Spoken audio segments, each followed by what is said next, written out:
Hi friends, welcome to my channel శ్రీజూస్ notebook. మనం వానపాము శరీర నిర్మాణం గురించి ఈరోజు వీడియోలో తెలుసుకుందాము. ప్రీవియస్ వీడియోలో వానపాముకు సంబంధించినటువంటి పరిచయము మరియు స్వరూప శాస్త్రం తెలుసుకున్నాం కదా. ఈరోజు వానపాము యొక్క శరీర నిర్మాణం గురించి అయితే చూద్దాము. ఓకేనా? చూడండి, దేహకుడ్యం వెలుపల కణరహిత పల్చని అవబాసిని పొర శరీరమంతా కప్పి ఉంచుతుంది. దేహకుడ్యం యొక్క వెలుపల అంటే మనం వానపాము చుట్టూ ఉన్నటువంటి దేహ కుడ్యానికి, దేహం యొక్క గోడలకి వెలుపల కణరహిత పల్చని కణాలు అనేటువంటివి ఉండని పల్చని అవబాసిని పొర అయితే ఉంటుందంట. అవబాసిని పొర టెగ్మెంట్ అనుకున్నాం కదా. అవబాసిని పొర అనేది శరీరం అంతా కూడా కప్పి ఉంచుతుందంట. ఓకేనా? సో మరి ఈ అవబాసిని క్రింద బాహ్య చర్మము, రెండు కండర పొరలు ఉంటాయి. ఓకేనా? మరి ఈ అవబాసిని కింద ఇక్కడ పిక్చర్లో మనం చూసినట్లయితే ఈ ఫస్ట్ బ్లూ ఇంక్లో ఉన్నది అవబాసిని అనుకుందాం. అవబాసినిలో ఎలాంటి కణాలు కూడా లేవన్నమాట. కణరహిత పల్చని పొర అనమాట అవబాసిని అనేది. మరి అవబాసిని క్రింద ఏముంటుందంటే బాహ్య చర్మం అనేది ఉంటుంది. ఓకేనా? బాహ్య చర్మం, ఈ రెడ్ కలర్లో ఉన్నదంతా కూడా బాహ్య చర్మం అనమాట. అవబాసిని క్రింద బాహ్య చర్మం ఉంది. మరి బాహ్య చర్మం క్రింద ఏముంటుందంట? రెండు పొరల కండర పొరలు అనేవి ఉంటాయి అన్నమాట. రెండు లైన్లలో కండర పొరలు అనేటువంటివి ఉంటాయి. ఈ రెండు కండర పొరల్లో వెలుపలి దాన్ని వలయ పొర అని, లోపల దాన్ని ఆయుత పొర అని అంటారు. చూసారా, ఇక్కడ ఇది వెలుపల అనుకుంటే దీన్ని ఏమనాలి? వలయ పొర అని అనాలి.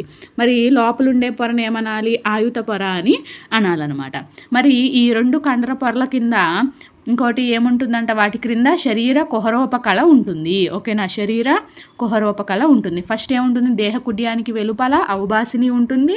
అవబాసిని క్రింద బాహ్య చర్మము, బాహ్య చర్మం క్రింద రెండు కండర పొరలు, ఈ రెండు కండర పొరల క్రింద శరీర కుహరోపకళ అనేటువంటివి ఉంటాయన్నమాట. ఓకేనా? ఇక్కడ చూడండి, బాహ్య చర్మం. బాహ్య చర్మం ఒక వరుసలో ఉన్న స్తంభాకార ఉపకళతో నిర్మితమై ఉంటుంది.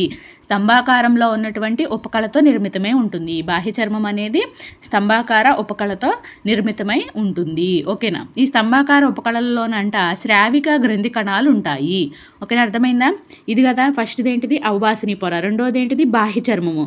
ఈ బాహ్య చర్మం అనేది దేనితో నిర్మితమై ఉంటుందంటే స్తంభాకార ఉపకళతో నిర్మితమై ఉంటుంది. వీటి లోపల చుక్కలు ఉన్నాయి చూసారా, ఆ చుక్కల్ని శ్రావిక కణాలు అనుకోవచ్చు. శ్రావిక గ్రంథి కణాలు అనేటువంటివి ఉంటాయంట.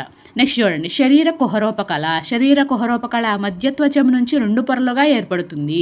మధ్యత్వచం నుంచి రెండు పొరలుగా ఏర్పడుతుంది. మళ్ళీ ఒకసారి చూడండి, పైనది ఏంటి? అవబాసిని. అవబాసిని క్రింద ఏముంటుంది? బాహ్య చర్మం ఉంటుంది. బాహ్య చర్మం క్రింద రెండు పొరల కండర పొరలు అనేటువంటివి ఉంటాయి. బయట ఉండేదాన్ని వలయ పొర, కింద ఉండేదాన్ని ఆయుత పొర అని అంటారు. ఈ యొక్క కండర పొరల క్రింద ఏముంటుంది? శరీర కుహరోపకళ ఉంటుంది.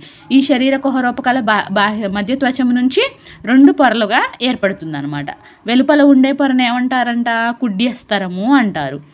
లోపల ఉండే పొరని అంతరాంగ స్తరము అంటారు. Somatic, splanchnic. ఓకేనా? సో చూడండి, కన్ఫ్యూజ్ అవ్వద్దు.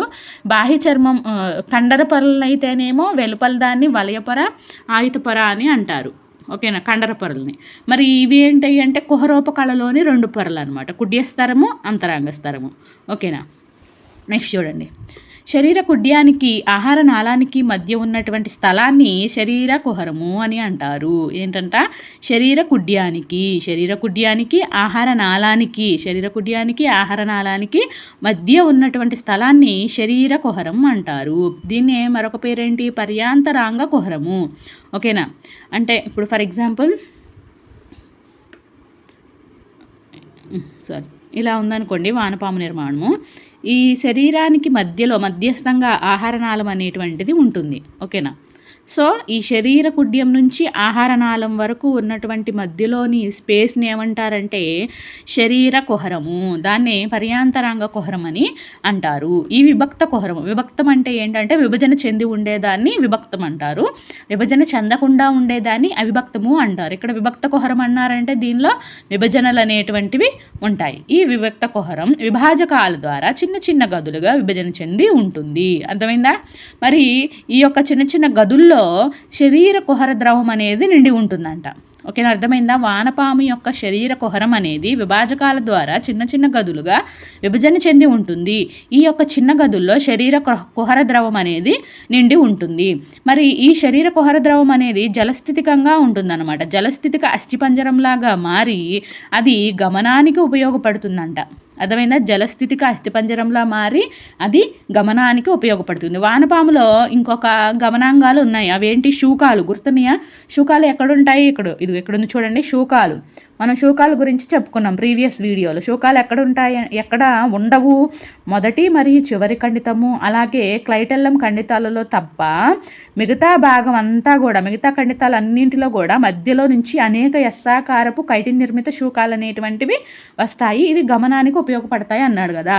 అలాగే శూకాలతో పాటు ఇక్కడ జలస్థితిక అస్థిపంజరం కూడా దేనికి ఉపయోగపడుతుందంట? గమనానికి ఉపయోగపడుతుంది. ఈ జలస్థితిక అస్థిపంజరాన్ని ఏమంటారంటే హైడ్రోస్టాటిక్ స్కెలిటన్ అంటారు. ఓకేనా? ఇది వానపాముకి సంబంధించినటువంటి శరీర నిర్మాణము. రేపు నెక్స్ట్ వీడియోలో వానపాము యొక్క జీర్ణ వ్యవస్థ గురించి తెలుసుకుందాం. Okay, thank you for watching. ఎవరైతే మన వీడియోస్ని, మన ఛానల్ని ఫస్ట్ టైం చూస్తున్నారో వాళ్ళు ప్లీజ్ సబ్స్క్రైబ్ చేసుకోండి. అలాగే ఎస్ఏ బయాలజీకి ప్రిపేర్ అయ్యేటువంటి మీ మిత్రులందరికీ మన ఛానల్ని సజెస్ట్ చేయండి. Thank you once again.